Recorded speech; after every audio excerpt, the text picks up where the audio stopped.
You're listening to Inside of You with Michael Rosenbaum. This week, folks, is one of the big guys. All right. This is the episode everybody's been talking about, asking me about, yelling me. When's when's the Clark Kent going to be on your show? Not everybody talks like that. Some of my friends do back home in Indiana, but I love them. But people were really excited. They wanted Tom Welling. They wanted to talk Clark Kent, Lex Luthor stories. They wanted to hear it. He's on. Okay. So all your Facebook requests and your Twitter and your Instagram requests, they've come true. They've worked. Okay. Because he's on the show today. Tom Welling will join. We'll talk about growing up in high school. We'll talk about how all of us Smallville actors, we wrote a letter to the studio because we were scared for Tom's health. He used to have to wake up at 4:30 in the morning, drive himself, work 18 hours. We thought he was going to die. So we wrote the studio to get him a driver, and they got him a driver. And then secretly, I wrote a letter about myself to the studio, and I said, "Hey, can I get a driver?" And they didn't do that. But what are you gonna do? Or how about the time I directed an episode? I yelled at him, and then he hugged me and said, "I was just kidding with you." Or just lots of Smallville, lots of great stories. He's one of my good buddies. He's been a loyal friend for years. He comes to my Christmas parties. I just was at the Houdini house supporting his 40th birthday. He's 40. Can you believe little Clark Kent? He's 40 years old. We'll talk about his new show, Lucifer, that he's on. Huh? Well, third season action and his divorce. But first, a word from our sponsors. I ordered delivery the other night, all right, from one of those apps. I'm not going to say which app, but $15 for a freaking, I'm going to say fucking, okay, a fucking delivery fee, $15. So pretty much with my meal and delivery, I spent like $40. Now I want you to look at this meal. This is, I don't even know how, this is so easy to sell because it's actually really good. This is the grilled herb chicken from Freshly. I get these delivered to my house, made from real chefs, cooked from real chef, natural ingredients, no matter when I come home, dinner's made in 3 minutes, no mess, no dishes. Okay? For a limited time only, Freshly's offering Inside of You listeners 6 dinners for just $39. It's ridiculous. It's crazy. Under $40 for 6 healthy, fresh meals delivered to your door. Go to freshly.com. Use the promo code OWN639. Again, that's freshly.com and use the promo code OWN, OWN 639. Now let's get inside of Tom Welling. It's my point of view. You're listening to Inside of You with Michael Rosenbaum.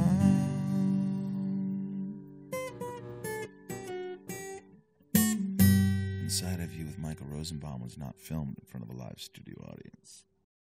We've known each other a long time, Tom. Yeah. First of all, 15 years? 15 years. Yeah. And I just want to say I appreciate you allowing me to be inside of you today. Yeah. Yeah. How do you feel about it? Innuendo comes to mind. Innuendo. In your window. That's what comes to mind. Yeah, so we've been friends for a long time. I really feel like I'm one of the only people you actually liked on that show. I was one of them. One of them. I'm sure you liked a couple. You have to say you liked a couple, or then they would assume he only liked Rosenbaum. I liked most of them. No. Yeah. Now, there's some you didn't like. Oh, no. I liked them all. Everybody was really nice. Good. You know, as time goes on, you know that, when you're in it, there's a lot of it that, you're tired and blah, blah, blah, poor me. But the more time that goes from that show, the more I remember it fondly. Right. You I don't remember the the bad times. Yeah. Well, I remember some bad times. A couple times in the rain yelling at Marshall or whatever, but Oh my God, you remember that? All right, so let's start early. We'll get there. I'm going to get inside of you really quick. All right. I just want to know about childhood. Like, first of all, were you always a tall person? No, I was probably, I didn't start getting tall till like freshman, sophomore year of high school. In middle school, I remember being like 5'3" and dancing with girls taller than me. Really? That was fun, yeah. When did you have hair in your balls? First time? First hair. Do you remember the first hair that went in? You're like, yeah, it's a pube. I don't think I do. I used to pray for them because I started puberty so late. I used to, when you did shirts and skins basketball, if I was skins, I was like, all of a sudden I got sick. I was like nauseous. I go, I can't do it. I don't know, something happened. Why? I don't want to take my shirt off. Why? Rosenbaum, you don't have hair under your arms? What the fuck's wrong with you? I don't know. My dad's 6'5". I'm 4'11" as a sophomore in high school. You weren't like that, though. I don't think so. I mean, I don't remember thinking that, so I don't think so, no. You weren't concerned about your pubic hair. You just knew that it was there and it was coming in normally. Yeah, I mean, I still hope it comes in at this point. Yeah. What's that sound? What's that popping sound, Rob? Have a little drink there, Rob. What is that, whiskey? Jesus Christ. Rob's 28. He's got a kid already. Well, 29. 29. Oh, whatever. 29 kids or 29 years old. The funny thing is, I remember walking in the makeup trailer, you with your shirt off on the show, and they were like shaving your back. So it kind of just went full circle. Thank you for telling everyone I'm Harry and the Hendersons that you worked with. It's true. It's like my legs aren't hairy and my arms aren't hairy. My chest gets a little Jack Tripper from Three's Company, and my back does. But you know what? When I was bald, I felt like I had to be bald all the way down. I was a method balder, a method shaver. Right. You didn't have to worry about that. You just had to have good hair. Why didn't you just like fill up a bathtub of Nair or something, jump in there? Because that's probably a better idea. Why don't I just all that time? I think if I used Nair on my head, it probably would have been. I wouldn't have hair right now. Yeah, I mean, I'm not sure how that stuff works, but I remember Steve talking about it. Remember Steve? Steve, our gay wardrobe guy. He was like, Rosenbaum, you are gay except for your dick. Everything about you is fucking gay. He did say that many times. I love Steve, didn't you? How many times did Steve see you naked? More than a handful, I'm sure. I always ask him, I go, what does Tom look like naked? He's like, I'm not telling you anything. I'm like, wow, you're good. I go, how do I look like naked? He's like, You know what I mean? So as a young kid in New York, you're of German descent. Did I get that right? I knew that. Yeah. Sprechen Sie etwas Deutsch? Können Sie lesen und schreiben? You don't speak any German? No, I don't speak any German. You ever been to Germany? Yeah. Where? In Munich. Really? Yeah, Where's Munich? Traveled around a little bit. München. Ich There, habe in der Hosen gemacht. It means I shit my pants. Well, did you use that when you were just in Germany on tour? Yes, they didn't like it. I honestly, the first song I was so nervous, I was just like, I'll be funny. But my comedy doesn't translate not only in America, but not in Germany. So I'm up there going, Ich habe in der Hosen gemacht. And all these blank German faces. I just didn't know what to do. So I'd have been that lone guy just like dying in the corner. You would have died. That's what I always loved. I was like, Tom gets me. He just like, we made each other laugh. Yeah. We just got along. If I was having, you always say, I always love this, is like when you were having a bad day and you're like, fuck, I just worked 18 hours and this and that. And they're making me, do this stunt. My back hurts. And then Rosenbaum comes in and he's pissed off. All your worries and troubles. I just got happy all of a sudden. Like we couldn't occupy the same anger space at the same time. I would look at you and you would just be laughing. And I'm like, what the fuck's so funny, Welling? You're like, you're fucking pissed off. You just made my fucking day. It's true. It's very true. It is true. So you grew up in New York. You have brothers and sisters. Yeah. Two older sisters, younger brother. Right. And did you all get along? Happy, loving family? Yeah, I didn't see much of my sisters. I guess I was a bit of a terror kid, so they stayed away from me. What do you mean? Like I would just like, when I was really small, I'd bite. I'd like punch and kick. Like I was just mean. You're a dick. Yeah, I was a dick. And I'd steal their shit and like break their dolls and stuff like that. And so really? I don't really remember my sisters till I was like maybe 16. Really? Yeah. Now, are you close now with your family? Yeah. You see them? A couple times a year. I got a brother in Hawaii and my one sister lives in New York and the other one lives in Pennsylvania. Were any of them actors? No. Well, my brother did a little movie and then was like, I don't want to do this. And how old was he then? He must have been late 20s when he did it. So you were playing sports growing up in high school, and you're like, so as a little kid, what were the sports? Baseball, soccer, basketball. Were you good? Mm-hmm. Were you like the star? I was, when I was really young, and then like as I got older, everybody started like really like working at it, and I didn't. I was just like, "What do you mean practice? Let's just go play." You didn't want to work. No. Who does? Who does? Yeah. So why we're actors. Yeah. We don't want to work. Mm-hmm. So what happened in high school all of a sudden? What made you go?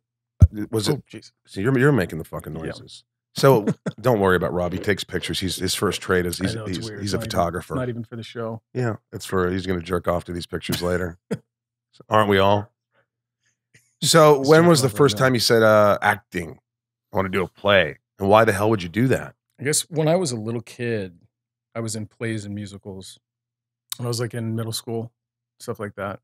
And then as I got into high school, it wasn't, I guess it wasn't cool anymore. So I got into the sports thing. And so I guess when I was young, being up on stage and whatever, singing and doing all that stuff, I guess made me feel pretty comfortable. Wait, you can sing? And when I was a kid, I could. I mean, I've heard you sing. I mean, we sing for fun. Yeah, for fun. But so do you remember your first time you got on stage? I don't remember the first time. I do have a memory of being out there singing, and I forget, it was like, what were you singing? I think it's something from Oklahoma, and the mic was in front of me, and like place was packed, with parents and shit. And I put my hands on the mic, like Bono or something, like a rock star, and finished the song, and we'd go for the wardrobe change, and I get by like my ear, almost get picked up by the woman, by the teacher who was like directing the show. Yeah. She's like, if you ever touch that microphone again, I will end you. So, I was like in a other little words, kid. this is a theatrical Yes. production. This is not a rock show, Mr. Welling, That's right. Mr. Thomas John Patrick Joseph Welling III. Is that what happened? Yeah, and I was like, man, Wait. okay. So after that, was that kind of like a turnoff too? Where you're like, fuck this? No, I didn't touch the mic anymore. Yeah. That's for sure. Even this, I'm like, meh. You could grab the mic. It's a nice mic. But it'd be like me talking to you like this and just like That'd be weird. going like this the whole time. That would be really weird. Just jerk off my microphone. So, okay. So you said, screw it. Through Mhm. high school, I'm going to play sports. Yeah. And did you get girls? I mean, you've always been a good looking guy. Were you ever not a good looking guy, you think? Or was it just a natural? Look, I know it's uncomfortable to ask you that because, like, oh, come on, was Well, I how do you always answer good it? looking? I mean- Well, listen, I've gone through a lot of phases. I was Alfred Hitchcock as a baby. I was what's his name from 16 Candles? Anthony Michael Hall as a teenager. I could see. I was such a nerd. I couldn't get could nailed see in that. wood shop. College, I went through this bucket head, the hair, the bowl cut. I mean, I You just had a bowl cut in college? yeah, I was just ugly. I had goofy buck teeth, like fucked up teeth. Somebody punched me in the face once, and my teeth were just fucking crooked. It wasn't until What'd you later. get punched for? This guy, like, I was playing ice hockey, and our teams were rivals. He played for another team, and my dad told his dad he was a pig or something. And he got mad that my dad said that. So instead of like his dad defending himself, he defended his dad. But I was 5 feet tall, and this guy was a big kid. So we're driving home from a South Spencer basketball game, me and Pat Lally. And well, first off, at the basketball game, I'll just Wait, tell you I've this. met Lally. Yeah, well, Lally's Tom, his brother Pat, I used to hang with because Tom was really popular. So I didn't Okay. hang out with Tom as much. But we're at a basketball game, and this kid says, "Hey, out of the way, Rosenbaum, you freaking nerd," or something. Mm-hmm. And I go, and I just said something smart ass. You know me. It was my defense mechanism. At least I was sort of funny. And I was like, "Hey, look at me. I'm so-and-so." And I was doing like a early Farley. "Hey, everybody, look at me. I'm the big guy yelling at the..." And he got really upset. And because he was already thinking about my dad calling his dad a pig. And we're driving home from to McDonald's. We're driving home from South Spencer. And I look Pat Lally looks in the rearview mirror and says, "I think so-and-so." I'm not going to name his name. I think he's like right on our bumper. He's With his tailing you friends. in his car. He's tailing me. And so I go, "I don't know what happened, Tom. This is a bad idea." I go, "Pull over." And he goes, "What?" Look at you. "Pull over to the McDonald's. Let's get this over with." And he goes, "Fuck, Rosenbaum." And I went to the McDonald's, and he got out of his car with all his popular friends or whatever. And I got out of the car, and he goes, "You're a piece of shit." And I go, "Fuck you." And and he starts yelling at me, "Your dad's a blah." I go, "Dude, settle it with my dad." And then I started like mouthing him and like being making funny. And people are sense. starting to laugh, and I was making sense. And I turn around, and he just comes behind me, and I turn quickly, and he punches me right in the face. And then I grab him, and I threw him into the McDonald's door, and it shattered it. Oh God. And I didn't really throw him. We both kind of went into it. I didn't really, I just like to say that I did. Right. Anyway, fast forward, we get out of there because the manager comes out. The next day at school, we're at the cafeteria table, and he's not at school. And come to find that he's got a cast on his hand. I guess the glass door broke his hand. Cool. So apparently I win. And everybody's making fun of now. And I was like, "Oh, Rosenbaum did this to you, 4'11" Rosenbaum." And the next day I'm in the bathroom between classes, and there's nobody in there taking a piss. And guess who walks in? Mm-hmm. And I'm like, I'm going to get the shit beat out of me. My mouth's already fat. I'm going to get beat up in the shitter. And this guy looks at me and goes, "Just keep your fucking mouth shut, man. Just keep your mouth shut." And I go, I didn't start this. And he goes, "Shut up." I have to have the last word. But did you ever get beat up in high school? No, I got in a fight. What was his name? I don't remember, but he was a wrestler, and I remember being, I was tall, but I wasn't like big, and he was a little bit shorter, and he was on the wrestling team, and it was, I don't know, over some girl, and it was like, "I'll meet you in the parking lot." So of course I tried to not go, and all my friends were like, "No, dude, you got to go. Like, you got to go. Don't Come want to on. mess with a We're here to wrestler." walk you out." And it's like, fuck, I'm gonna get, this isn't gonna be good. So I walk out there, and it's literally like, what's that movie where they go outside? It's like 5 o'clock. 3 o'clock high? Yeah. Yeah. And it's like literally, feels like 100 people in the parking lot. And there he is, like hopping around, like all jacked up, and walk out. And I was like, hey man, listen, I put my hands up and he dives at my waist like a wrestler. Oh, And he tries boy. to pick me up and he can't for whatever reason. And I reach over and I grab him by the waist and I pick him up and he lets go and I drop him and he falls right on his head and he gets knocked out. And I was like, And you didn't even want to fight him. I didn't want to fight him. So the next day we get pulled into the principal's office and I was like, oh, fuck, I'm going to get, suspended or whatever. And we're sitting there and the principal's talking about it. What's going on? All of a sudden I hear, He's not crying. and I look over and he's crying and I'm like, dude, it's all right. And I'm like, So you were the nice guy who I guess. inadvertently beat him up. I dropped him on his head and You're such a nice guy, he was worried Tom. about it, but he told the principal he was worried about his parents finding out and everything. And I was like, feel bad for the guy. I mean, he was upset. Oh my God. But it's funny how after the fight, how these people, I don't know if it's you earn the respect or just the embarrassment sort of catches up to them. But in similar experiences, the guys are the different people afterwards. It's like, Yeah. why couldn't we have had this conversation before? But Yeah, right. Everybody wants to fight. yeah. Yeah. Gosh, I wish it would have gone my way, that one. that fight instead of It sounds busting like my it mouth did off. though. But Well, in a you took way, one in a the jaw. way, people do get it in high school. How's your McDonald's Coffee? coffee? I got you some waters there. If you want a water, a little refreshing, a banana. If you want to suck on a banana over there, Half-eaten bananas. I'm really professional here. We really do you up. So what happened? I guess after high school, you didn't want to be an actor. Because that kind of happened after you started, I guess, modeling. Someone saw Yeah. you. You were doing construction. Yeah, I graduated early from high school with a less than stellar Me grade too. average. Me too. Because What was I it? just What wanted was to it? get out of there. I was like 2.4. Yeah, Yeah. about there, around there, just enough. I always said because I didn't try. Yeah, I didn't. ADD. I didn't try ADD, STD, everything. STD. Yeah, isn't You that a did thing? not. Isn't that a thing? I think it's a bad thing. Well, I had crabs in college once. I got rid of those pretty quickly though. Just shave your balls. Did you know what it was? I Or thought did you have to like? when they have names for stuff and you're like, oh, they're not really crabs. I remember being like 18 and like taking one off my balls and putting it up to the light and going, my God, that's a crab. That is a tiny, minute crab. And I screamed. And my roommate goes, what's the matter, dude? I go, I have crabs. You told He's like, so what, dude? Go get cream at the fucking store at Houchins. It's a grocery store. And I remember going to the grocery store and going down an aisle and I looked for like crab cream, and I stole it because I was too embarrassed to pay for it. Could you imagine if I got caught stealing crab cream? That would Security have guard would been be way like, more. What do you got? Oh, yeah, just Take go. this, man. I Go, don't want to get out. embarrass you Don't anymore, come man. back. So, all right. So where were we? So I want to get into the modeling thing. You're working construction, Yeah, right? I was doing construction. I went out to. Were you one of those guys who took your shirt off and looked hot? No, didn't do that. I went over to a buddy of mine had a girlfriend in Nantucket, and so we drove out there for like, I don't know, like a week, and just like crash. And ran in. This girl walked up to me on the beach and was like talking about modeling. I was like, yeah, I've heard about this. Like, I've heard about modeling. I've heard about modeling. Like, I know people who like, they pay other people money so that they can model. Like, Right. like I knew guys who would spend $5,000 so that they could then go model. And I'm Right. like, I don't think that's the way to do it. She was, no, we pay you, and blah blah blah, and went out and shot a Abercrombie and Fitch catalog with Bruce Weber, who's actually a big time producer, who I didn't know anything. How about. much did you? This is the first time you had real money. Yeah. How much did you make in this commercial?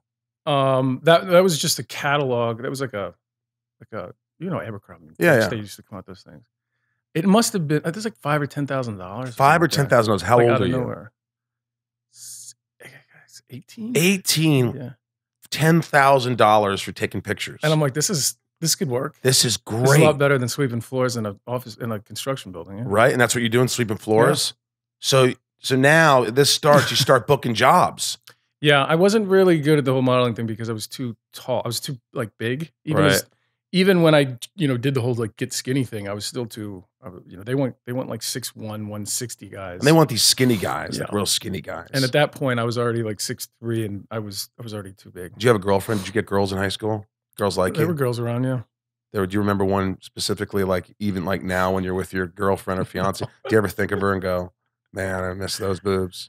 No, You don't do that. no. I still do that sometimes. Sometimes you think about the ones maybe you didn't get, or the ones like Oh yeah, I guess that it wasn't so bad. I always wanted to sleep with Sarah Ferguson. She was hot. She was so beautiful, but she wouldn't even look at me. Yeah. Did you ever like I, look up what she looks like now? yeah, she's fine. Remember, I'm 45. I'm older than you. So now you can't look at people and go, God, look at what happened. You got to go just like, hey, they're 45 years old. They're not 18, Yeah, but 17. Good, good for 45. Yeah, sure. Why She's don't you married reach with 3 out? kids. No, I don't want to break up a marriage in Indiana. I didn't know she was I'm just saying her name. We don't have to get into the what could happen. What town in Indiana? It was Evansville, Indiana. We were ranked the most obese city in the country a few years ago and the most depressed. But I love going back. I'm going to Google search Sarah Ferguson. Sarah Ferguson. Actually, it was Newburgh, Indiana. Don Mattingly's from Evansville. They shot the Roseanne house. Jamie Carroll, who played baseball. Those are pretty much the claim to fame. And you. You what? And me. And I'm not even in the high school superstar list on the wall. Why not? I think, I don't know. You got to go back there. You know why? Play a concert. I did this movie I directed back in the day. I've talked about this before. And it was a dirty movie. It wasn't a clean movie. And some things took place at the high school, and I don't think they appreciated it. And they took it, I guess, I don't know, but I think that has something to do with it. You shot it at that high school? Yeah, the principal, the guy who was actually the principal at the time, and I told him he didn't have to do this, but he insisted. There's a scene where some guy's dick is shown right near his face. Like he pops up in the back of a truck. And I go, you don't have to do this. You're the principal. He's like, no, I'm doing it. And so he did the scene. And so there's a slow motion, 120 frames a second coming up his dick right behind the rearview mirror in the truck while he's driving. He looks around, he looks behind him. He's like, oh my God. And I guess he got some shit for it. And then he ended up quitting. He's a good friend of mine now. He didn't blame me. I mean, he blamed me to the board and said, I didn't know about this. But I go, I get it. I would have lied too. But he knew. So, and then people thought I was like misrepresenting the principal. I'm like, that was just an actor. He wasn't representing, he wasn't like the principal. This guy was fat in the movie. Our principal was thin. I don't know. I think they took some, People like to figure out things to complain about. So when did that first acting thing start? And by the way, were you like one of these guys who were just going with the flow? Did you kind of think, hey, I'm cool, man. I'm modeling? No, I thought this is, under the guise of, modeling, I can move to Europe and travel around and, travel. So I would, go to some of these castings and not get them, most of them, and be like, all right, cool, jump on a train and take off for the weekend and go check out some city somewhere. Whether it was in Italy or we talk about Germany. I lived in Munich for like 3 months, and I just sort of like ran around. It was fun. You know what's funny is you're so fucking humble. I try to get shit out of you sometimes, and it's true. It's like even on set or whatever, you're just what I've come to find is like at first there's times like this 20-year-old punk, he's coming, he's doing Smallville, and like I've been busting my ass, and now I got to play he's a good-looking guy, and I'm the bald freak, and all these things. But you were always so humble, and you never I read it somewhere, and I think you told me this. You're like, I don't like interviews. I like to do my job and go home. Yeah. And I was like, oh, come on. But you have to do interviews sometimes. Yeah. You didn't have to do this, but we're buddies and you did it. Yeah. In fact, we did another thing that didn't air because it didn't get picked up by Sci-Fi. They're idiots. I don't know what. By the way, not only did I have fun doing that, I had fun watching it. Wasn't that fun? Even watching it, I would laugh. I got to somehow air that. You were so funny, and we had so much fun and genuine laughs. Yeah. Yeah, so I got to get that. That was like it was called Super Friends with Rosenbaum. Yeah. So I had to change this to Inside of You with Rosenbaum in case they wanted to sue me. Well, the other thing about interviews is, people say, yeah, but do the interview, and it's your opportunity to tell the industry and tell people how you really feel and what you're doing. And I'm like, yeah, but I'm not interested in telling anyone. Like, what? I don't even like listening to what I have to think or say. They're just finding something that's provocative. They want to find something about you that they can make a spin. They can do a spin of like. Do you remember that time we did that Rolling Stone interview? Oh my God. And we caught that guy trying to record a conversation without telling us? Do you remember that? Yeah, and then they wrote something about me and my balls and all this stuff. It was weird. They aired everything. Well, and so anyway, early on, we get that opportunity and that happens. So then I'm like, well, I tried. Well, and then this is what people do. Like, why do interviews? Yeah, this is why I don't. This is why Rolling Stone, you have to do it, Tom. Yeah. WB saying you got to do this interview, and then you're like, listen, fuckers, this is why I don't want to do all these interviews. And I was like, look, I'll take his interviews. Yeah, I don't want to just be page 47 in Sci-Fi Weekly. That's right. I will take the cover of Entertainment Weekly. That's right. Why am I not on there? I think I was on there. They cut me out. It didn't matter. It was fine. There was so much going on that early, and I had no idea what I was doing. Another thing that I realized is there were things that happened on that show, and because I had zero experience, I just accepted for reality, whether it was the hours or the locations or shooting where we were. Holy shit. Or other things. And I remember you being like, dude, it's not supposed to be like this, because you had been around. You knew A little bit, yeah. what things should be and when they were wrong, or when you're out. I always refer to this, but when you're out in the freezing rain in Vancouver and there's rain towers, and it's clear that the situation has not been planned the way it should. And you are driving, or all of us are driving an hour to a location at 4:30 in the morning with one eye open, and you're in every scene. I think that got to a point where like we all like signed a letter for you because we're like, you're gonna kill Superman. I think you're gonna kill our Superman. From what I remember, I don't know if it was you or Schneider or somebody, but unbeknownst to me, because I was just told it was already done, but you guys all signed something because we weren't, for the listeners, we weren't allowed to have drivers for some reason. But yeah, I was getting up at 4:30, driving an hour and a half, working an 18-hour day, then driving back, sleeping 5 hours, and you guys were like, well, he's gonna die. He's going to run into a tree and the show's going to be over. So you guys kind of gave up, you waived your rights to, if one had a driver, everybody had a driver. So then I got a driver, and that was a big difference. And now a word from our sponsor. I love saying that. Let me tell you about Audible, folks. Audible is awesome. Audible offers a selection of audiobooks, original audio programs, comedy, news, etc., etc. They have tons of stuff. They have the great listener guarantee, which is pretty cool. You don't like what you bought, you can exchange it for something you do like. The other day, my agent sent me a script for this movie, and I found out it was based on a book. So guess what I did? Yeah, I went to Audible. I didn't have to read shit. I just went there and I listened, and it was great. I didn't get the part. Apparently, the screenplay was just adapted from the book. My bad. Audible offers Inside of You listeners a free audiobook with a 30-day trial membership. Go to audible.com/inside of you and browse their massive selection. Audible.com/inside of you. That's audible.com/inside of you. Start listening. Get a free audiobook. Can I tell you something? This is true. I actually said I'd like a driver. And they gave me a stipend. It was like $1,000 a week. And Nice. I didn't get a driver. I kept driving, but I kept the $1,000. Good for you. I just want to be honest with you. Paid for your ticket to get up there. Yeah. So you're modeling, and I'm sure you told the story, but like, so you did Judging Amy. Had that happen? Was that the first thing? No. What was the first kind of like acting gig? The first thing I ever auditioned for was Buffy the Vampire Slayer, but it was in New York. And I didn't know even how do you learn lines? Like You didn't know anything. I didn't know anything. So I went in there and I didn't get the part, but Fox offered me a holding deal out of nowhere. And Unbelievable. Yeah. Hey, you didn't get the part, but we like you. Mhm. We're going to give you money for a holding deal. Right. Back then, they had holding deals, and they give you $100,000 to hold you for. Yeah. This one, I think it was $50,000. Oh, Move out to LA. oh yeah, bro. And, and I was like, and everybody's like, sign it. I'm like, whoa, let's do the math here. Let's, this is how my brain works. So cut that in half for taxes. Mhm.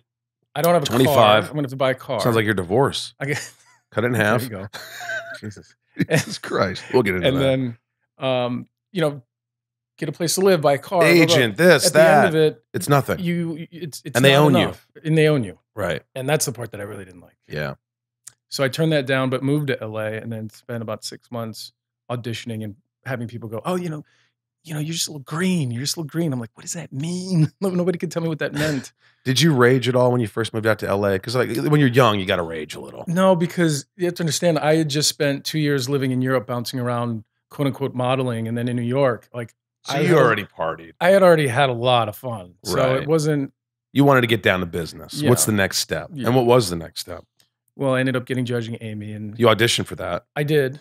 That was kind of a funny. Did you make out with Amy? I did. How was that? She was pregnant at the time. Was there tongue work? No, I don't think so. I don't remember. But did But you I try? wasn't.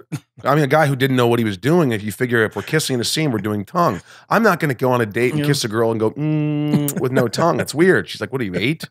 You got to put the tongue in there. So did you not try to judge Amy? Or, I don't or you thought she'd judge you if you did that? I don't remember. I'd probably go back and watch it. Did she have fresh breath?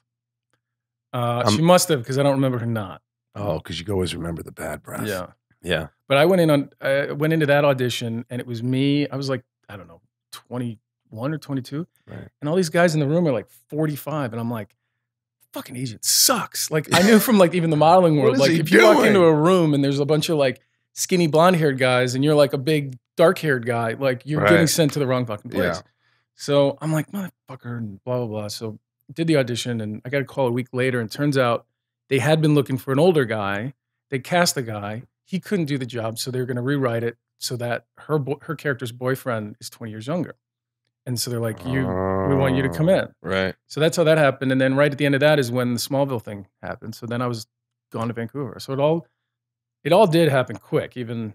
So in wait, the so scheme what of was the things. thing with Smallville? It was one of these things where you're just like, they said, hey, there's this young Superman show. Yeah. And you weren't interested at first. No, I was like, that sounds horrible. I wasn't interested either. That sounds horrible. Yeah, I was like, oh gosh, this is going to be the next whatever. It's Right. going to be goofy. Because you remember, there wasn't anything like that show on. No, you thought it was going to be a soap opera. Yeah. WB was only making soap operas. And we didn't want to be in a soap opera. That's right. And I thought, I'm doing movies. Things are happening. Mhm. And, so what was it that, Well, they said, I know now that it was David Nutter who had spoken to my reps at the time and be like, just have him come in, read the script. what a talent. Yeah, he's great. I just saw him a couple weeks ago. Did you see the Game of Thrones episodes? The guy's just phenomenal. He's a genius. And he was phenomenal with this pilot. Yeah. He made, by the way, if you guys don't know this, if you shoot the pilot on a TV show, you get like $5,000 or $10,000 for every episode that it goes on. Mm-hmm. So when we did 300 episodes, he would just get checks. What's 500? How many episodes did Smallville do? Well, I guess 200 something? 220. What's 220 times 5? Rob, the fuck? God, one fucking question. He's not even pretending to He's look not it even up. there. He's not even pretending to look it up. It's $1 million. It's $1 million. You got $1 million for it, but he really started out. It was his. He's the Artwork. most successful pilot. So go director ahead. in So you history. met with David Nutter. Well, no, I didn't meet him. I went in and read the script, and I was like, "Oh, wait a minute! This isn't a young Superman running around. This is about a kid in high school who's Right. trying to figure out who he is and what his thing is." So then I was like, "All right, cool. I have a couple questions," and I met with Al and Miles, and Yeah, I had some I did questions too. about like, just what are we doing, and are we gonna be flying around, and is he gonna put the suit on, and all these things? And they were like, "No, never the suit, no flights, Right. no tights." Yeah. It was kind of funny how they got us, to kind of do it with these like alter ego characters that we played. Right. You did as well. I remember the little Zod thing or whatever. That was Oh hilarious. yeah. Oh yeah. Oh God, I felt so stupid wearing that suit. You coming down? Kneel to Zod. I give like a Hitler thing or whatever. I don't know. You came. We were out at the farm one time, and Oh, you came fuck. down Mortified. on wires, You guys don't and understand. you guys were this. like, I don't know what your line was, but then you started to just turn. And you're away. laughing your dick fucking you're laughing your dick off. It was the most. Oh god, Dude, I remember like fuck. they had me on wires and I had this like trench coat that was longer than me. And I'm up there and I'm supposed to be Zod and I don't know how to You're, like, act like hovering. Zod. And You're I'm hovering. like supposed to be this powerful man. And I just like I'm elevating and then I get down on the ground and I just go, the crew's all there and they see me on wires and I'm just like embarrassed. And I'm like, this is stupid. People are going to laugh. I'll never work again. Now, when the people out there are fans and our friends and everybody see it, they're like, God. hey, that looked really cool. Right. The effects were above, before its time. Yeah. And it's, we just fell into something that was just one of the most special things. And it was Yeah. before social media. Yeah, I You know. remember getting Blackberries, and then like years Oh, later, the yeah. iPhones. Like this was all way before. Way this stuff. before. And there's just, I saw an episode not too long ago and I saw the effects and I'm like, they still hold up. Mhm. I'm like, how did they do that? This Yeah. is before, and then all of the floodgates open with the Flash and Arrow, and everything. And God bless them. And I hope they're all, they're huge and Yeah. people love them. But Well, Glenn Winter went on to. it sort of create started a with lot of- us. It totally did. Like I'm did. not. I even, mean, it did. It was the We were the whole, first one. and people don't understand that it's not like, hey, it's a good director. Mhm. You have to have a great script, a great director, great writers, actors that you like. They don't Mhm. even have to be great, but you have to like them. Yep. You have to be invested. I have a cold. All these elements have to line up for a hit show. Yeah. And they just happen. And I had done a lot of shit. I remember calling my dad up going, hey, Dad, I'm doing this movie. He's like, who's in it? I'm like, well, nobody you know. It's an independent. Independent? That doesn't sound real. That's not a movie. An independent? They don't call these movies independent movies. They're movies. What do you mean? Nobody didn't- really wanted to make it. Yeah, my dad was a dick. I love him, but he's a dick. Fucking dick. And then when I saw David Nutter brought me in to do ADR, which stands for Additional Dialogue Recording, I believe, or something like that. Leaping. He goes, do you want to see the beginning of the pilot? And I go, I guess it's going to be another show that just sucks. Go ahead. Another Rosenbaum. And you're like, oh. And I walked out of the room and I called my mom and dad and I said, I'm on a hit show and I think people might recognize me after this. It's the first time I ever said it and never was like, oh, this is going to be huge. This is going to be huge. I said, this is it. Yeah. And I never had said that before. They were like, really? So it's not an independent movie, Michael? No, Dad. And fuck yourself independently. And as soon as that theme song kicks in, you know, in the trailer, even now, I mean, I haven't seen it in a while, but when it, you know, that song, Somebody Save Me, I'm sure how does that song go? Somebody save me. There you go. I don't care how you do it. Motherfucking just save me. God, we hated that song for so long, but it was a good song. Yeah. As good as that sounds, watching you do that is horrible. What was that? It's hilarious. Oh, yeah. It was horrible. I play upside down and backwards. I know. I don't even know the chords to that song. That was just improvised, as we like to call it. So, bam, Smallville. Yeah. Everything changes. Now people are calling you. Yeah. My dog's barking. He's upstairs. So, because we're doing this in my living room. So now what happens when superstardom. You just went from like, hey, I'm modeling a little and living in LA to a 22-year-old rock star. Well, we were a little isolated because I think we were up in Vancouver. That helped. Did that help? Yeah. And the workload was just like, nobody can tell you, couldn't even tell somebody how to handle something like that because they're going, you're working all those hours and then they're going, oh, and now you have to do the press, now you have to do a photo shoot. And I was just like, whoa, you guys, fuck off. Like, I got to do my work here. I always say this. I say, Tom, these are first world problems, folks. Yeah. This isn't like, but at the same time, when you commit to a show and you're working like you especially, and I worked a lot. You did, man. But you're working. And you had travel too. I mean, you would fly I travel and I had to shave my head and all, but whatever. But the point is, 10 years of your life, really, was that show. That was your family. That was a show. You're in Vancouver and you lost, not to say, I hate to say the word lost, but from 22 to 32 or whatever, 25, whatever. I had no life to speak of, Those years when you could have been broke but could have been living and traveling and doing whatever. And those were 10 years where you made a lot of money and you just didn't have a life. Yeah. Right. And I wouldn't trade it. No. You know? I would, if I would do it differently, I would prioritize a little differently to how would you do that?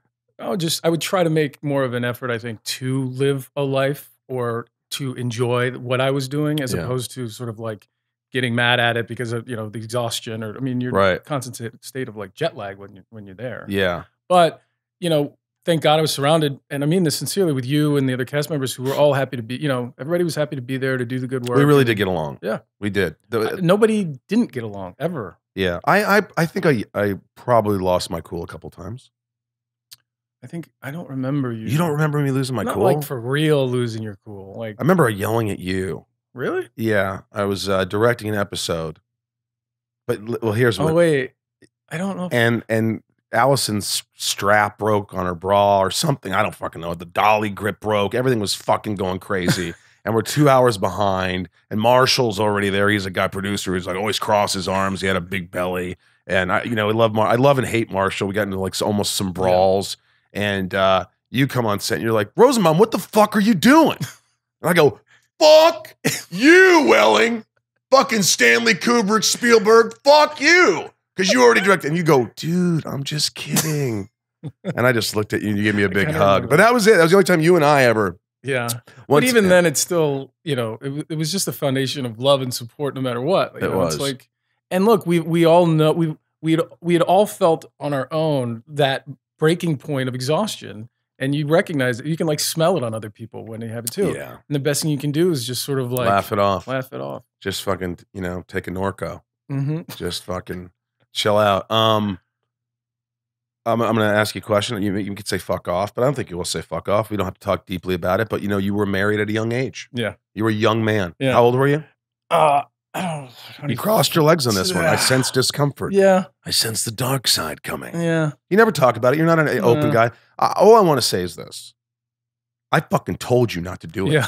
I told you not to get married. And no offense to your ex-wife, But I said, dude, you're fucking 22, man. Mhm. Not to sound disrespectful to women or chauvinistic, but you could have tapped it. He tap, tap, tap, tap, tap, Superman, tappity, tap. I think you also were like, there's a lot going on right now. Just take a beat. Like if you're gonna do it, you can do it next year, but just Hang on, yeah. man. I mean, you could have, like, I was like, what is going on? He's 22. He doesn't know what he's doing. Yeah. Look, she didn't know what she was doing. She was young too. You were, Yeah. and you somehow, I will say this, you fucking fought through it and you did it as long as you could. Yeah. And that says a lot. Look, Yeah.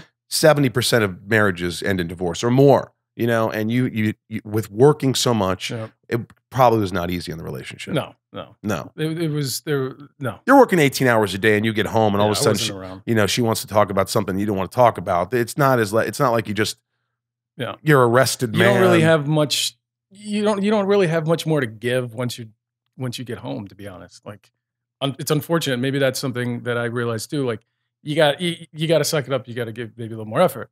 But that's the part of, if I were to do like the show or that situation again, being up there and working so much, I think I would have taken a beat to just experience it in a way of just more joy and appreciation rather than just Yeah. like, oh, I'm so angry all the time. You know, You had to grow up so fast where Yeah. I still haven't grown up. I don't know if I really grew up, but I grew up like professionally. I think I did. I I think there's you've always had a good head on your shoulders. Even if you play it off sometimes, you always seem like you're just a good guy who wants to just not be left alone, but sort of just like, hey, I want to just hang out with my friends or my Right. family or my girlfriend.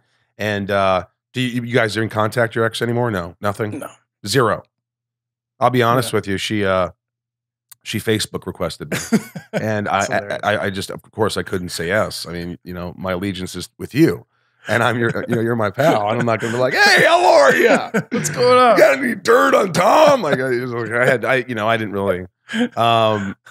But you know, I mean, it's crazy. My parents were divorced Yeah. after 27 years. My mom's in her third marriage. My sister's marrying for the fourth time. She's like, "You're Yeah. coming to my wedding, right?" I'm like, "No, I'm waiting to your eighth." I really like the number 8, and but that's Indiana. Yeah, so you've you know, seen, yeah, it's just, you got to grow up and, I guess you try to just learn, not make the same mistakes, Was it a horrible divorce? Oh, no, they're never fun. They're never fun. No. Were you kind of like, just take whatever? I don't give a fuck. Just leave me alone. I think there's a lot of one person being rational, one person being irrational about how that all went, and at the end, it ended up being rational. So At the end, here's the thing. At the end, there's a light at the end of the tunnel. Yeah. There always is. Because now you're dating someone. Now Mhm. you're engaged. no, No, you're not. You're Mm-mm. just dating. Yeah. I don't know that. I just threw that out that there. was funny the other day when you texted me. Like, you're engaged, right? No, but you texted me, you go, hey buddy, how's it going? I want you to do my podcast. Yeah, I just broke up with my girlfriend. How's your girl? And I was like, You go. and I go, what? You broke up with your girlfriend and now you text me about my girl? Bring it on, motherfucker. Good luck.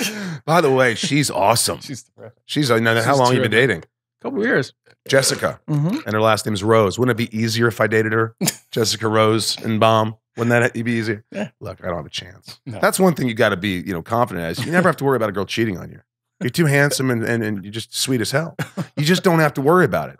Well, I mean, it's always a concern for everybody. But I nowadays- don't worry about it. I'm just out. You cheat, you're out. And I'm signing a prenup. And here's Oh, yeah. here's why I'm going to sign a prenup if I ever get married. Here's just if I ever get married. Mhm. People are like, you can't say that to a woman, or a woman can't say that to a man. Bullshit. Here's what you say. I'm not worried about me leaving you. What if you just fall out of love with me? Then all of a sudden you get everything I've worked hard for? That's fucked. And that's not fair. So let's sign right here. Mhm. I think that's how it should be. Now, what It's if, like whatever what if, I made after we're married, great. what was if fun. that person said to you, but you need to sign something on their side too? I think you'd be more than happy to do that. Absolutely, Yeah. unless they were really, really rich. I would no, of course. Of course I'd sign. It's like, Like, what do you mean? I'm not rich. I can't, I'm not like one of these billionaires, but I just it's like, hey, I worked hard Yeah. for this. So, Yeah. yeah, I don't. I don't think someone should win the lottery for losing faith in a relationship or not. right. taking All of a sudden part of it. I want to divorce you and I want half of what Yeah. you have. That's not fair. Yeah. That's not fucking fair. Mm-mm. Did you enjoy making out with Kristin Kreuk? Because I sure as hell did. I know. Lips I like directed a couple butter. of those episodes. Yes, and I appreciate you allowing me to kiss her longer without saying cut. You did that for me, didn't you? Of course. She's like, why are we still kissing?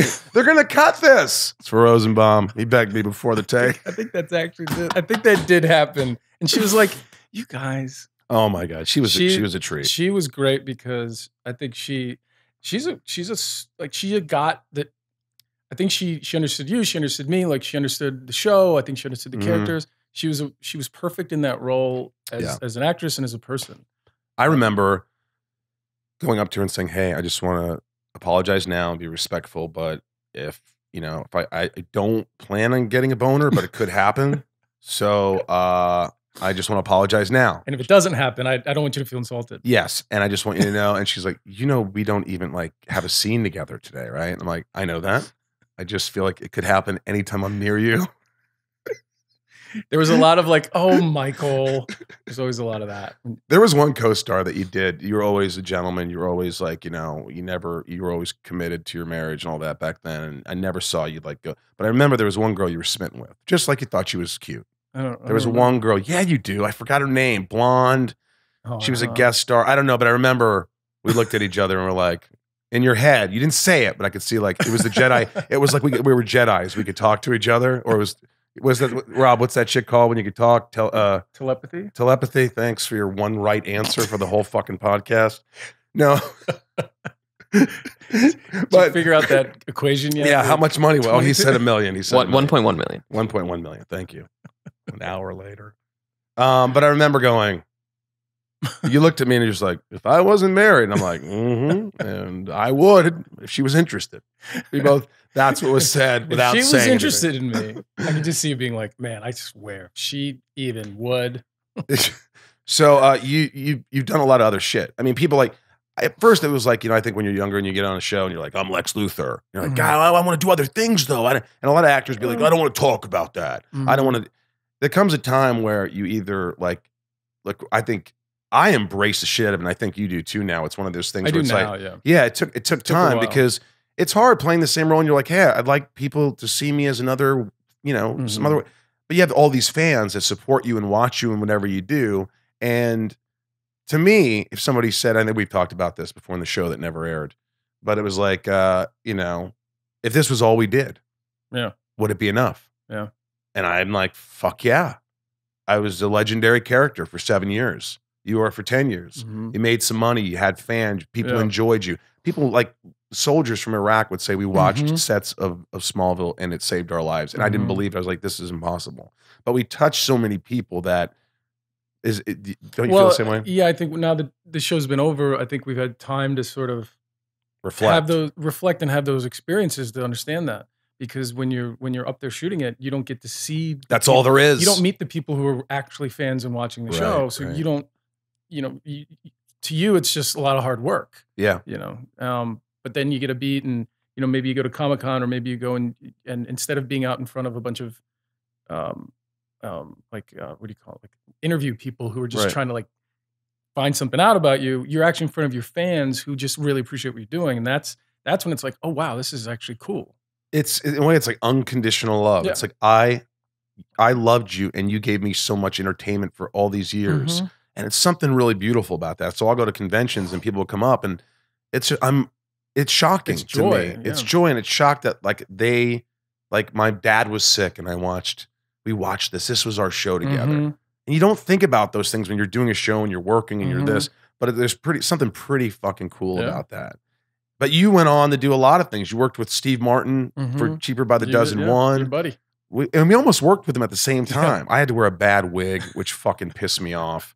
I looked like shit. I had to wear these wigs during that 7 years, dude. I mean, I shouldn't have done anything because it's just all these bad wigs. I worked with Wes Craven, shitty wig. They had but you worked with Steve Martin. You loved that? Yeah, it was fun. That was fun. Was he nice to you? Did you eat with him? Did you hang out with him? Yeah. Anything funny happened with Steve Martin? Yeah, let's see. I mean, he as you know, he doesn't really tell jokes. It's just sort of like the way he sees the world is sort of different. But there was an experience. I think it was on one of the first weeks I was working on Cheaper by the Dozen. We were out at the family house in the country, and I was walking down the hill back to where the trailers are by myself, and I heard a banjo playing. And I walked around. We have all these trailers set up, and I walked around. I stuck my head around a corner, and I saw this horse up against the fence with his head over the fence, and it's like a weird, like I can see it's like a camera shot. I went like across the body of the horse to the head, down to the banjo, to the hands playing the banjo, and I look up and it's Steve Martin playing a banjo, and this horse's head nose is like an inch from the banjo, and he's just playing, and I'm like, I just stood there. I'm like, this is the funniest. Like, it's literally so funny I couldn't laugh. That's how amazing it was. And he looks over and he finishes playing, and the horse kind of goes away. And I was like, when did you start playing the banjo, Steve? It's We're like quit our first horsing around. conversation. We gotta shoot something here, buddy. And he goes about, I think he said, well, 20 years ago, I figured if I started playing the banjo, 20 years later, I'd be good at it. And as you know now, he tours and he's like one of the best banjo players in the world. But anyway, that was like the first conversation I had with him. So that was a good kickoff point. And you worked with Kevin Costner. Mm-hmm. That was cool. And you played a football player, you played a quarterback. Kevin was cool because What was the movie? Draft Day. Draft Day. I really like. That's a movie. Yeah. Like if I see it on, I'll watch that movie. It's fun. It's always nice when you like a movie, even if it didn't do well. Like I have that movie, like Sorority Boys. Right? It's a cult. I just love it. We had so much fun on set. It's just a memory. But how was Kevin Costner? He was great. I think the first scene I had with him, I have to yell at him and get in his face. And the first take. Your first day? Yeah. And so I get in his face and I'm yelling at him, and then I just sort of like realize I'm talking, like I'm working with Kevin Costner. Like it hits me right in the middle of my line, my big paragraph, and I just go blank. And I was like, and they were like, cut. All right, let's go again. And I was like, fuck. Were you nervous? Is that what happened? I guess it finally came. You know out. that nervous feeling when you're like all of a sudden you think about something. Yeah. It's like with anything. It's like when you get up to bat with the bases loaded and you're like, you can't think about it. You're like, oh shit, the bases are loaded. You just got to be confident and do it. It's like with anything, when you're an actor, you got to commit, and like that's happened to me times where I'm all of a sudden I'm like working with Stallone. Yeah. They do it. I'm like, oh my God, that's fucking Rocky. What's my line? I only have one. Beth, our script supervisor. I loved her. But so I just go blank, and I was like, fuck. And Kevin comes over and he's like, you're right. And I'm like, yeah, dude. He's like, don't worry about it. I'm like, no, I am going to worry about it. I want to be good. I want to be good for you. And it just kind of came out, and he puts his hand on my shoulder. He goes, hey, listen, just remember that when I fuck up my lines, just let me off the hookers. He said something like something comforting and sweet. And I was like, genuine. Thanks, dude. And then from there, we nailed it. But it was just cool because, it's Kevin Costner. It's Kevin Costner. I mean, and now, what am I doing here? So you've been doing stuff. You like I'm sure a lot of people know this, but you directed 7 episodes of Smallville? Yeah, 7 or 8. Yeah. Like it directed episode 150, which was a big one. Yeah. I mean, and by the way, I gotta say, it's like when any actor says I'm going to direct, it's like, oh fuck. Right. And when you directed, you were just right there. And I remember watching the episode going, he had my back, because you knew my strengths. You knew, and you wanted to make us good. Yeah. You wanted everyone to be good. And I think that's the sign of a really good director, is someone who is not, it's not about him. It's like, hey, this is them on screen. How can I bring out the best in them? Yeah, elevate the material. And we were both of us were lucky to direct on a show where we already knew the people that we were directing. It helps. It helps a lot. It's a good yeah. I mean, I don't know what your experience was like with your film that you directed and how much you knew those people, but I didn't know them at all. It can't be easy to direct people that you don't have rapport with, which now I realize when you do movies or other projects and the directors are like, hey, spend some time together beforehand. And years ago, I was kind of like, why? Because on Smallville, you'd show up and you'd meet the director and you'd work. Yeah. And then these films, the directors would be like, let's go out to dinner. I'd be like, why? Like, I don't have time to go to dinner, first of all, because I'm flying in from Vancouver to do this. Right. But now I realize it was to establish rapport. And, that's something that I had to learn. And then you started producing, and you had a show, Hellcats, and you were a producer in the last. We're bringing that back well, apparently online they've been airing it, and it's very popular in like small doses. So they want to redo it and test it out online. And if it goes well, we'll bring it back to put it back on air again. That's awesome. It's got a little cult following, I guess. But yeah. Back in the day, it got canceled because the woman, I forget her name, who was running Warner Brothers or CW left. Yeah. Lisa Lewis? No, I just, no, but I saw Lisa the other day. I love her. What a great woman, huh? She does Lucifer. Right. So now, how many years has Smallville been over for you? What is it, 5, 7? It's like 5 or 7 years. Yeah. See, I don't even know. It takes time, because when I left in 2008 or 9 or whatever, I remember just like, I grew my hair out. I called my agent. I said, I want to have general meetings with everybody because I want them to see me with hair and see that I'm not this like evil, weird guy. And it's like starting over. Yeah. And I was like, started doing little comedies and this and that, up to like all this stuff. How did you feel when you directed? Did you just say, I don't want to do a fucking, because that's how I felt right away. I'm not doing anything for a while. Oh yeah, I literally didn't do anything for I think like 6 months. I literally went away. I went out east and like I just needed to do all the shit that I wanted to do for 10 years but didn't have time or couldn't do. You know what I mean? Yeah. I know now that's what I was doing. But yeah, I was like, I'm gone. Right. So how did this whole The thing with Lucifer happen? Well, that's just recent. Well, this season, this television season, I had sort of re-engaged about because for a couple of years I just didn't want to go back to TV because Yeah. I associated it with that experience of Smallville. And what that was. Absolutely. I just 15 hours every day in 10 Vancouver. It's years. like, hey, hang on. And by the way, I just did a show where I was in Vancouver for 2 seasons, but they're like, listen, it's only 3.5 months. Right. It's beautiful in the summer. We're not going to, you're not there 10.5 months. You're not shaving your head or your balls. So that it takes you a minute to readjust. Yeah, because it's sort of like it's in your blood, the reaction of like, oh no, I don't want to feel that way again. Yeah. It's like getting punched in the face. And network television, it's like 22 episodes. I don't want to do 22 episodes. Right. It's great today. It's like all the cable outlets you could do. And what is Lucifer? What does it air on? Fox, and they're going to do 22 episodes. And originally they wanted me in 10, and it was pretty funny because I'd been in front of Fox on a couple other projects this season that just didn't work out. And so I got a call on a Monday from my agent. It was like, hey, we've got an offer for you for the show Lucifer. And I was like, oh, I think I know that show. And they're like, yeah. And so they sent me some episodes to watch, and the money was where it was. And they wanted 10 episodes, and it shoots in LA, which was like, oh, like really? Like no way. Wow. That's the biggest thing. When you're when you're home, you can sleep, go in your bed. That means a ton. So they go like, it was kind of funny. They're like, all right, so it's time to tell them yes or no, and you're going to work on Friday. This was like Wednesday, and that's the biggest nerve. Like, I hate when people are like, hey, they need to know you're working tomorrow or the next day. I'm like, I need to prepare. No, I can't memorize my lines. I don't know what I'm going to look like. Why didn't you guys call me last week? That's so scary. It's a scary thing, and it's fear based. Yeah. We're both. I think it's fear based. It's like a lot of actors will go, yep. I'm like, why? You're like you're superhuman. I'm like, fuck no. Well, they've learned they can do it, I guess. I guess, yeah. I know that I, at times, spent a lot of times worrying about the wrong things. We all do. And during this process, it was like, let me worry about the right things here. Yeah. And that's why it came together so quickly. And when they called back, and I'm like, hey, listen, guys, I don't know about this 10 episodes. They're like, they need you for 10. They can't do any less. I'm like, how about like 15? And you want to do more? I go, you want to do more? I'm like, yeah. I'm like, this is great. I love the show. So wait, you guaranteed 15 now? Yeah. Wait a minute. They came in at 10 and you said, no, I want more episodes. Yeah. I want to be on more. Yeah. That is awesome. The show's it's literally that good. Like, people it's fun love to watch. this show. Yeah. They love this show. And now I'm going to watch it because you're on it. And Beeman, thanks. And Beeman had directed some of those episodes. We love Beeman, and he knows us. And I reached out to him, and he was like, Tom, I know you. You're going to love this show. You're going to love those people. They have a great time. They get their job done. There's no... there's horsing around, but they're not fucking around. They're getting it done. You're going to love the cast. Trisha Helford, Amy Garcia, who I know, they're awesome. And they already are like in love with you. How long? You just started shooting? Yeah. Like when? I worked yesterday, and I've worked about 4 days so far over the last couple of weeks. And you're loving it? Yeah, it's fantastic. It's so much fun. What kind of character is this? Are you allowed to say? I'm not really allowed to say what he comes in, and you're not supposed to know what it is. He's kind of a dick. Right. Their season last year, all their characters sort of ended up getting along like on the show, and I guess they realized we need some adversity. We need some struggle. Yeah. So like Lucifer and the character that he's partnered up with at the they're like getting along. So I come in and I just basically like, you guys are all, you guys are full of shit, and get to work, and I get to be a dick.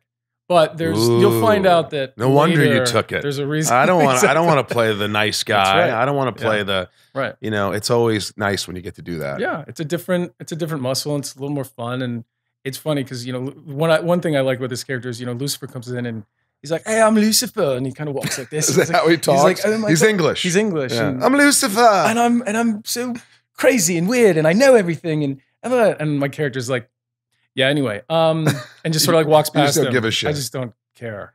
But no wonder you like this guy. guy. But it's good comedy, right? In between the beats, him. That's great. Yeah, but that's a really big reason why I like this guy.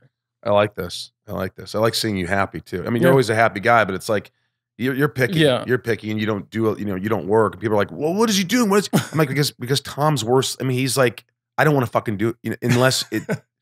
It Yeah. does something for you. Well, and it's also like I can be sometimes I'm like a light switch. I'm either on or off things, you know. Right. And when I'm on them, I'm really on them, and it's like almost too far and like blinders. And we get in our own way, I think. I think a lot Yeah. of people do. I think we just like, that's the Yeah. thing. It's just like, I don't, you know, it's fear-based a lot of times. You just got to say, fuck it. Yeah. I'm going to do it. And what happens if I fail? Yeah. No, who gives a shit? And sort of, you know, Or not even think that way. Think, what if I'm great? yeah. Or just like get out of your own way or get over yourself.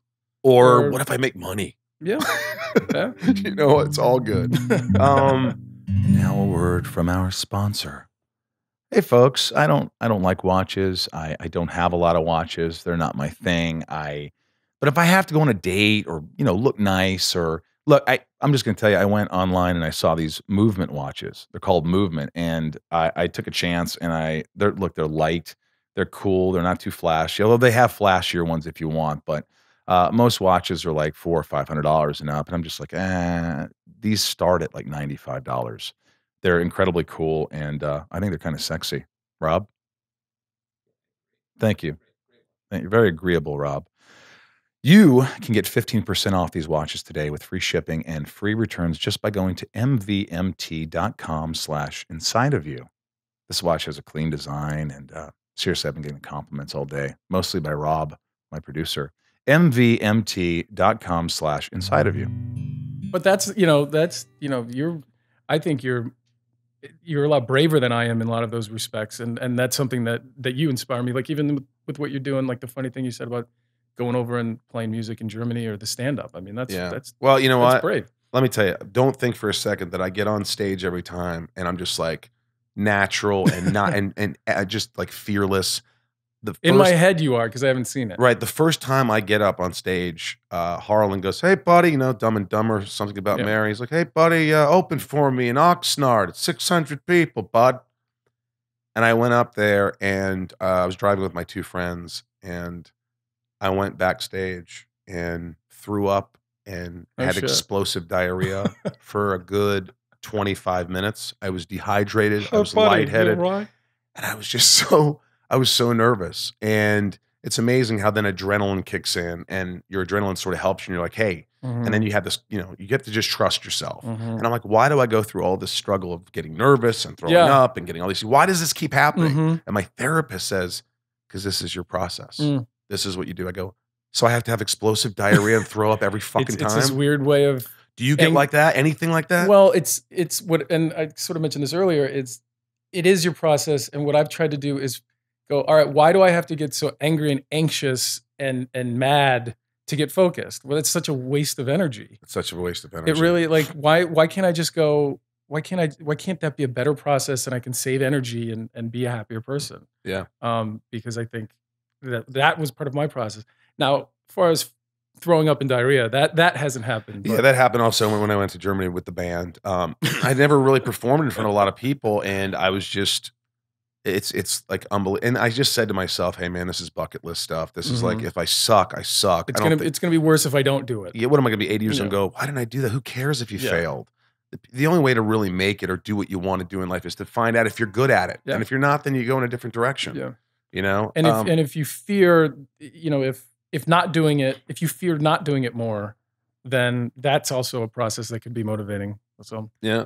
Would you do, honestly, you can answer this. Would you do anything related to Superman again? If someone called and said, hey, we want you to be the next Superman, or there was something really cool, well, would you consider it? You know, you've heard me say this before that I never played Superman. I played Clark Kent. Yes. And then a buddy of mine said the other. Well, the last episode you put on a suit. Exactly. Not the whole suit, and for years I would kind of say that, and I don't know, maybe I had a chip on my shoulder. And not long ago, a buddy of mine, we were talking about it. And he goes, "Bro, who gives a shit if people call you Superman? It could be worse." And I'm like, "Well, I never played Superman." He goes, "Fuck you. At least they're not calling you Robin." Yeah. And I was like, "Yeah, you know, that's a good, you know, or asshole, or nobody." Yeah. At least they're calling you something. They're calling you something. It's better than, you know, hey, Lex Luthor, man, why don't you pick up the tab? You know how many times I've been in a bar like, hey, there's the billionaire, man. I'm like, dude, I have a fucking Star Wars t-shirt on. And do I look like a billionaire to you? Right. You know? That wasn't me. That was a character I played. Yeah. Yeah, but you just got to go, okay, what the fuck? Yeah. But it's I've been asked to like show up on some of the shows that whether it's the Arrow or the Supergirl and things like that, and that I don't think that's necessarily for me. That's what they asked me too, and I Yeah. say the same thing. It's not because of disrespect. It's like, hey, we gave you 10 years, I gave you 7. It was great. It's just like Superman. Also, there's an ego to it. It's like Supergirl is a show with the lead characters, and I don't want to come in and be like a secondary character. That's not me right now. And it's I mean, it sounds like a dick, but I just don't want to go, hey, Lex Luthor's going to show up for 2 episodes. It just doesn't make sense. No, it doesn't make any sense. And it's a different show. It's a totally different tone. It's what they're doing is great. What we had was special, and I just don't want to mess that up. What we did was something else. I mean, even on Smallville, we had a bunch of people, like they call it stunt casting, where you bring somebody in who to play a character, but you're really hiring their name recognition a lot of times, and hopefully they get a role to play. We had a lot of people do that on our show. And Dean Cain, who I love, he was great. I just saw him in London, but he came on the show and played 1 episode, and I killed him, which was fun. And he was just got a good, he was cool about it. Right. I think it's just what you want to do, what you think you should do, what's right at the time, and. I always say, look, if something cool happened where, for me, I think it's different because, I shave my head. I'm different, I guess. I don't know. But if Zack Snyder called me and said, hey, you're the next Lex Luthor, I'd be like, fuck yeah, man. Right. And I'd fucking crush it. Yeah. I really do. I love playing that character. It was hard as shit. It was fucked with my head. Yeah. I had daddy issues on the show and off the show. And, it was hard, but to do a movie for a couple months. That would be a different medium. And it'd be great. And I don't understand, I never will understand the whole movie, TV thing. And now it's different because movie actors are going to TV and you see it everywhere. Everybody's doing Netflix and HBO and big actors are coming to do TV. Right. But I still don't understand that thing where it's like they look at a successful show like Smallville and I'm like, why don't they ever fucking consider me for Lex Luthor? I never understood that. I wasn't pissed. I was just like, they're idiots. That's what I thought. I just thought they're idiots. Yeah, it's funny. My experience being on Smallville and then now getting in the development producer world, I now see that in the industry, it's just 2 different. In the industry itself, not even the actors, it's 2 different worlds. I mean, the movie people and the TV people, the executives, like they don't know each other. They don't talk to like they don't not like each other, but there's no connection. And so I think that then also is a part of for the actors. There's no connection. There's no. People don't pay to see you on Smallville, but they have to pay to see you in a movie. So that's a big thing too. So yeah, you might have been successful on TV, but we don't know if people are going to pay to see you. Well, I always say this. I always make this. I remember because I play hockey with Jerry Bruckheimer. Yeah. I play in this league. Who created Lucifer. Yeah. So, and I'm always like, Jerry, do you think one of your movies... Just one. Do you think one of your movies like Pirates of the Caribbean, if I was a 8th pirate to the left who had 5 eyes. Right. Do you think your movie's going to make any less because I'm in it? Right. No, it might make a few more dollars. It's not going to make any less. Right. And I always fuck with him like that. He goes, I've offered you TV shows. Not good ones, though.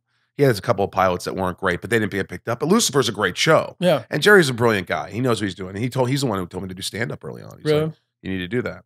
Well, I always told you got to do stand-up. Don't prepare anything. Just go on stage. That's because I don't know anything. Because I don't know anything about comedy, but I would just see you on set, just go into shit. That was so hilarious. That's and it true. seems like it would come from nowhere. Now, the reality of going up on stage in front of 600 people or whatever it is, I don't know. Well, if you have 15, 20 minutes, 25 minutes, and you're just winging it, and there's no fluidity, and there's no one really connecting. And sometimes I go off. Sometimes if someone like does something, I go, ma'am, oh, you don't fart, ma'am. Women don't fart. And then I'll go off on a tangent about, you know why women don't fart? Because if they do, it would clear the fucking room because they eat these vegan, gluten-free, dairy-free, taste-free shakes and they hold it in like a nuclear furnace, right? And it's just building and building. And the second the slightest clears it, right? My ex-girlfriend used to wrap her up like a burrito in a bed because when she got comfortable and she'd go to sleep, like the last sound a balloon would make. So I roll her up like a fucking. Talking about. But that's what I was. So I would go off on tangents, but it's just about experience. Yeah. Your charity. Talk about your charity. No flights, no tights. My chair. What do you mean? Do you have a charity for the T-shirts you sell for? Oh yeah, that was Jesus. Yeah.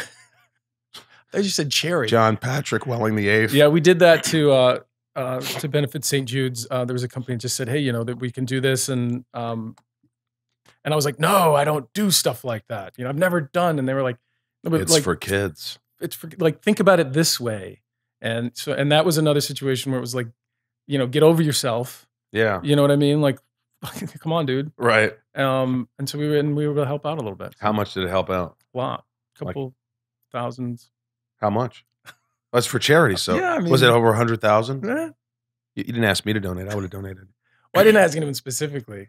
By the way, you could also, I mean, if you do look at my Instagram, you can see I don't know how to do that stuff. You don't even follow anybody. You don't even follow your buddy me. I don't follow anybody. I just, When this comes on though, you'll do an Instagram. Say, hey, I'm on Rosie's podcast, right? we should, yeah. Yeah, you'll do that. Yeah. There's a thing to do. It's easy. Yeah. It's fun. People want to hear this. This is great. This is Yeah. fun. Are you having fun? Yeah. You brought me a present. This is, oh yeah, open your present. You're going to love this. Sorry for the noise, guys. Tom brought me, what the? What the fuck? I got to tell you, I'm walking down the street in New York a couple months ago, and you know how people put up their stands and they get them, and I just look over and I just saw this picture, This and I just thought of you instantly, and I was like, all right, how much for the picture? I could only think of you when I saw it. I don't Dude. know why. This is explain what this is. This is a picture of what appears to be a homeless man Mhm. with a suitcase behind him with a New York Yankees hat and a big beard, giving the bird. Yeah. Just saying, fuck And I you. just saw it and I went, Rosenbaum. I just in my head. And so I asked the photographer, I was like, so tell me how this happened. He goes, well, I was kind of, doing this thing where I was taking pictures of homeless people and I saw this guy was really interesting. I crossed the street and I had the camera up and I was, I asked the guy, do you mind if I take your picture? And the guy just turned around, he turned around and went, "Brr," and he clicked and he got the picture. Dude, this is awesome. Thank you. I just thought you'd like it. You always bring me gifts. You do. You come to my Christmas party my tree decorating party. You made me a decoration once. I think you made it last minute, but however, you did make me It's one. the thought that counts. It really is. And I mean, I could talk to you forever because I feel like I didn't even look at this. I had notes on shit. Like I have to interview people, and I'm just like, I feel like I could just talk to you for hours about the shit that this is I would hope this is an easy conversation. I don't know what you're going to talk to like was it Jim Courier you have coming? No, in? Jimmy Connors. Jimmy Connors. Yeah, I'm nervous about that one. That's next. Like, what's your plan? Well, you know What do you what? My talk plan about? is to just say, Jimmy, I just remember you when I was a kid, and you were a badass, and you had great legs, and I just remember your legs were great. I'm not gay, but really great legs. And you were just a guy who didn't take any shit. And I met your daughter at a Lakers game, and we just hit it off. We were just friends. I did not sleep with her. We were just cool, and we just started talking. And she said, "My dad's Jimmy Connors," and I go, "Would he be on my podcast?" And she's like, "Fuck yeah!" So when he comes, I'm going to literally tell him that. And then be like, what's and up? then just start talking. And I know things about him. Okay. I know. So, and I bought a racket for him to sign. You know me with autographs. So Oh, yeah. I have like Steve Martin, the Jerk autograph. People think Dax Shepard was on. He's like, why do you get autographs? I'm like, I don't know, man, because I always think I'm never going to work with him again. And I haven't. So I was right. Yeah. I mean, I don't really get it. I mean, if anyone's ever seen your room in there, it's pretty incredible. But, when I worked, I mean, there you go. Look at that. I buy toys. This is an original Superman lunchbox. Yeah. I had the helmet that I had in that movie, Draft Day. Right. I had Kevin Costner sign it, so I have that. That was pretty cool. I like. You that. have any toys? No. You know I have these toys, right? Yeah, I know. That's the Clark Kent. This is Lex Luthor. Show it to the camera there. This is this kind of looks like you. This looks nothing like me. My friend Matt once stuck this up his ass. Not this one. I wouldn't have this one. Oh. But This one. he wouldn't let my that one. No, he wouldn't let me. He didn't want my head to get any bigger when I first got a big hit show. So there was a party at my house, and I came out, and everybody was laughing, and Tom was Matt Ballard was in the middle, and this was shoved up his ass, just the head. And was he walking it just around? brought me down to earth. Yeah, he was walking around like, hey, look, I'm Michael Rosenbaum. I'm Lex Luthor with a doll in his ass. And I really appreciated that. So this looks nothing like me. It really doesn't. And this was us. Look at this. What is it? That's yeah. that's our first Smallville picture ever. That was why am I wearing a leather jacket and in front of a cornfield in 180-degree weather? You know what is the irony of these pictures is why would all these characters be in the same place at the same time? I know, it just looks facing the so camera? weird. Like why? But the reality is it's not. It's just these are the characters These are in the Smallville. characters. But we all look like fuck you. We don't want to be there. There was some No one look. I tell you what, no character looks happy here. This looks like a dramatic show. No, this was an 18-hour day, and then we're doing a photo shoot. And why is my head so white? Oh God, I had so many problems with my head. I remember, dude. Remember that mask I wore, and they'd spray paint my head, and like just so I couldn't. Lex Luthor's not supposed to have any like hairline. And I remember one time I'm wearing this Darth Vader mask, so because she's spraying this makeup on me, and this air purifier was in there. Yeah, and I'm sitting there, and it's 5 a.m, and there's that hot guest star that we don't remember the name of, the blonde that we telekinetically, telepathically, Rob. Fuck, made me smarter. Yeah, telepathically is the correct word. Thank you. Fuck. 2 right questions today, answers. So, and I'm looking in the mirror miserable. I'm like, oh my God, just like, I'm going to die. I'm going to inhale stuff. I'm going to be like those old actors who inhaled shit. Oh, yeah. And I like all of a sudden, asbestos. And I'm looking through the mirror and I see her reflection, this beautiful young girl, legal. I don't want to sound like I'm a creep. And I'm just like sitting there with my mask on. I take my mask off and I just remember looking at her at like 5 a.m. going, I'm cuter with hair. And then back to the mask. Yeah, because you couldn't breathe that stuff. Yeah. What are you going to do? Oh. A few little questions from fans. I just said I'd ask them. Fatima, what is the at Fruit Punch 10? What is the one question you will never answer? I don't know what that one. This one. Thank you. Do you believe there are aliens among us, Tom? Sure. Good. Define a friend. What makes a friend in an anime? Support. I think a friend is just somebody there who, just kind of gets you and just there for you. Do you believe that the reason Lex Luthor became bad was because Clark lied to him the whole fucking friendship and it's his fault? Yes. Awesome. I believe the same thing. I always thought that Lex was the real hero. I mean, people just didn't understand really what he was. He was just trying to help people. He was. That's all he was doing. What's your Instagram? Is it just Tom Welling? I think it is, yeah. It's very simple. Yeah. Yeah. I got the little blue dot thing on it. Are you excited about life? Yeah. Yeah, you enjoy life? Yeah. How your girlfriend, she's great? Yeah. It's fun. It's great. Great I'm sex. having more, great sex life? Yeah. I'm having more fun now, I think, with life than probably ever before. If people come up to you and say, can I get a picture? How do you feel? Fine. But, what if you're eating? I didn't used to, but. Yeah.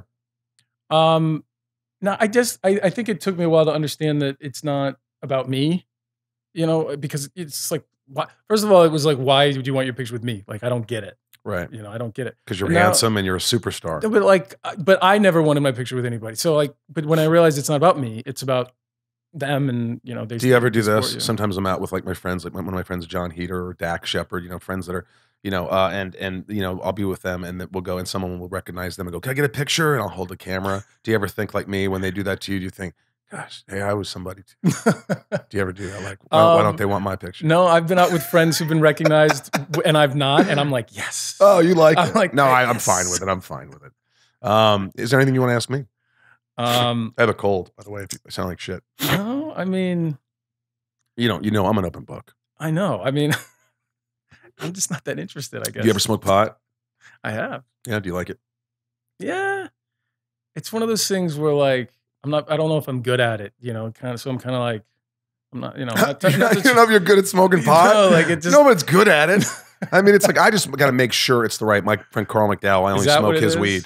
Otherwise I'll jump off a roof. Really? I want it to be chill. I got to be chill. One hit, just take one hit, Maybe how many beers before you're drunk? Oh, beers. 12? I mean. Jesus. Yeah. You're an alcoholic. How much? Why? Why does that make me an alcoholic? Well, I could probably drink 4 and I'm hammered. Oh. It's just body weight, though. I'm smaller than you. How much? One thing we didn't touch on was like on 10 years of Smallville, you always had to be in great shape. You always had to work out. I remember one season you came in a little fat. Yeah. Because you were like, fuck off. I'm not working out. And I remember the producers go, dude, you're Superman. It's your image on TV. You got to do it. And finally you're like, turned it around. But I can understand that, like, I'm not going to do this. And then we just somehow, I hate working out. I had like a summer of gluttony where I was just like, you know what? I was like such a baby. I'm going to do whatever I want. If I want to wake up and have a beer, I'm going to do that. You were a brat. I was a fucking brat, and I was just away for 2 months from the show. And you were tired. And I was tired, but I was also going to the gym and working out. So I just got like thick as fuck. But then once I got back to the show and we started working and I wasn't drinking and doing all that stupid shit, right? In like 3 weeks, I lost like 15 pounds or whatever it was. Yeah, you'd lose it pretty easily. Because it was like I wasn't having the intake. Would you ever go to any conventions and sign autographs? Because every time I go there, I go to sign autographs. A couple times a year, I go to some conventions, and you're the only picture I never see signed. I've never done so one. I bet your autograph's worth quite a bit of money. You know, I'd be interested to know how much it was worth. In the past, I don't think I've ever been open to it. I'm starting to open up to the idea of it because if they do it the right way, look, right way. Everybody does it, and here's why I think conventions can be great. Because a lot of people say, well, you know, you're signing autographs, you're paying money to do this, and you're charging people. Here's the reality. I was a nerd. Like I used to go to horror movie conventions and get autographs from people, and I'd pay, and it'd make my weekend, and it was fun to go to a horror fest in New Jersey.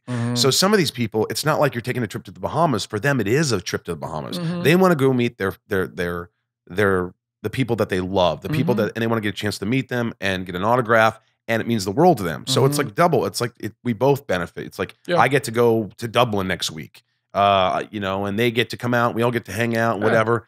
And look, Benedict Cumberbatch, Benedict Cumberbatch was just there signing autographs. Yeah, and, it's becoming, you know, when we were on the show, it was frowned upon. Right, it was like what people did when they couldn't really work. do it. Now, dude, everybody does it. Like everybody does it. Yeah, I think it's one of those things where, you know, you go for a weekend, you do a Q&A, people love it, they eat it up, you talk to your fans, it's like a connection. They, you know, it's like, so all right, so that's a maybe. You're open to. Yeah.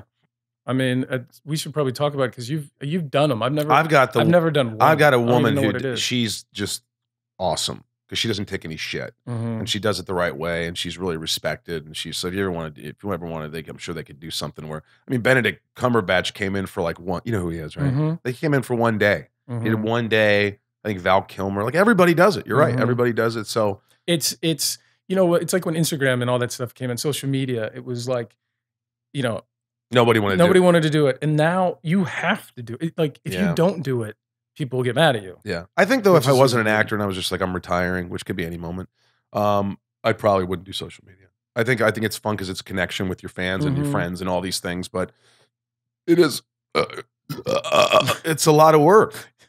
You remind me, you know what I watched the other day? One of my favorite movies of all time, Weird Science. Weird Science. You remind me of Chet right there. Hey, what does he say? What's the line? Dickweed. Yeah. Remember the car? It's like, he don't even have his license, Lisa. He's an asshole. Anybody with a haircut like that's gotta be. Look at his hair, Lisa. I mean, come on. Anybody with a haircut like that.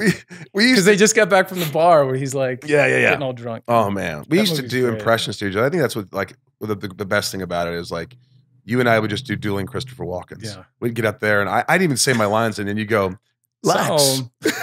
Yeah, it was great. What are you doing? That's Lana. When it was fun, I was like, it's great, Clark. And then the director's like, guys, we got to get through this day. Yeah. But we had so much. We did the Keanu Reeves. Whoa. And every day was just like, you know, the hard days, those long days. It's like that's the only thing that got you through it. You got to have fun. I remember there was one time, I forget, I think Mersey was directing and Glenn was the DP and it was late. And you and I just started fucking laughing. It was like 3 o'clock in the morning. We were exhausted, and we just started laughing. Remember, we couldn't stop. Yeah. And Glenn just came in. He's like, "You guys, what are you doing?" And we're like, "We can't stop laughing." Like we were losing our minds, literally. Yeah.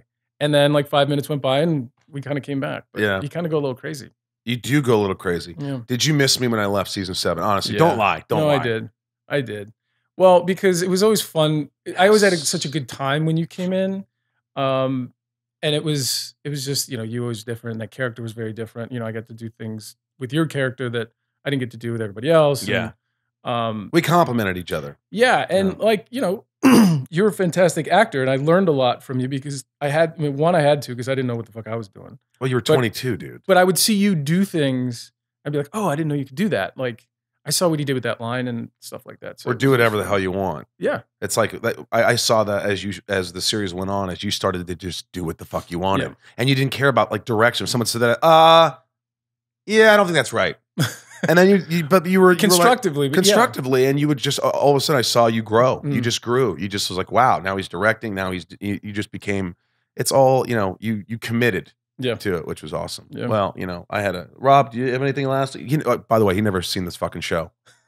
Yeah, I don't watch Smallville. Well, you could. Sorry. Wow. You're like the producer engineer of Inside of You with Michael Rosenbaum. You don't even know what the fuck I do. I think it's helpful though. Did you ever see the episode of oh fuck, what's that? What's up? The Mark Wahlberg show with Ballers? Entourage? Entourage. Okay. Yeah. Sorry, that was brain fuck. Did you ever see the episode on Entourage where they go to look at this house and the realtor, as Vince walks in, the realtor goes, "Yeah, and I just sold a house down the street to that actor from Smallville." And Really? And Vince goes, "Cool. Where's Smallville?" Good actor from Smallville. That's great. Somebody just showed me that the other day. That's pretty funny. great. I like that. Anyway, Well, look, It's man, fun. this has been a fucking. It's awesome. I mean, I could talk to you forever. I mean, this is just effortless. I didn't need any notes. I love seeing you. I hope you and your lady will invite me to go do things. You invited me to the Houdini house That for your was fun. birthday. She surprised you. yeah. That was amazing. It's right down the street from where I live. Now everybody Mhm. knows where I live. Fuck, why did I say that? Erase that, Rob. Do something for once in your career. Look, Tom is a super guy. I've been buddies for a long time. He's on Lucifer. Yeah. Check him out on Instagram.